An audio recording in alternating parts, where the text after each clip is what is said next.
নারায়ণগঞ্জের সিদ্ধিরগঞ্জে ডিএনডি অবৈধ স্থাপনা উচ্ছেদ খাল পরিষ্কার কাজ করছে বাংলাদেশে সেনাবাহিনীর ১৯ ইঞ্জিনিয়ারিং কনস্ট্রাকশন ব্যাটালিয়ন এ প্রকল্প বাস্তবায়ন করছে। গতকাল দুপুরে সিদ্ধিরগঞ্জের মিজিতে তালতলা ক্লাব এলাকা থেকে এই উচ্ছেদ কর্মসূচি শুরু হয়।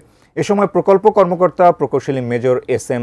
সাকিব আজওয়াদ সাংবাদিকদের জানান, গতবারও বর্ষার আগে খালের পাশের অবৈধ স্থাপনা উচ্ছেদ এবং খাল পরিষ্কার করা হয়েছিল। প্রতি বছর এই কাজ করা হলেও ময়লা ফেলার কারণে আবারও খাল ভরে যায়। এ সময় ময়লা ফেলে খালগুলো ভরাট না করতে এলাকাবাসীর প্রতি আহ্বান জানান তিনি।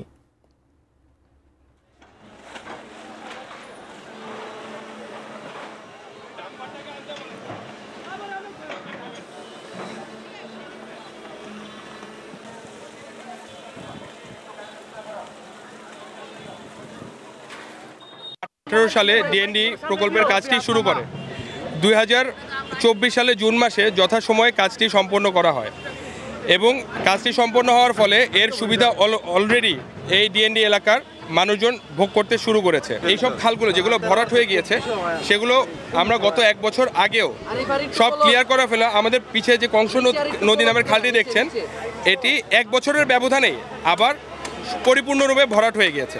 যে উদ্দেশ্য নিয়ে আমাদের এই ডিএনডি প্রকল্পটি বাস্তবায়ন করা হয়েছে তা যদি নারায়ণগঞ্জের বা ডিএনডি প্রকল্প এলাকার মানুষজন অনেক সময় বা সুফল ভোগ করতে চায়, তার জন্য আমাদের খালগুলো রক্ষণাবেক্ষণের পাশাপাশি আমাদের জনসচেতনতাও বৃদ্ধি করতে হবে, যাতে এইসব খালে ময়লা ফেলে খালগুলো ভরাট না করে।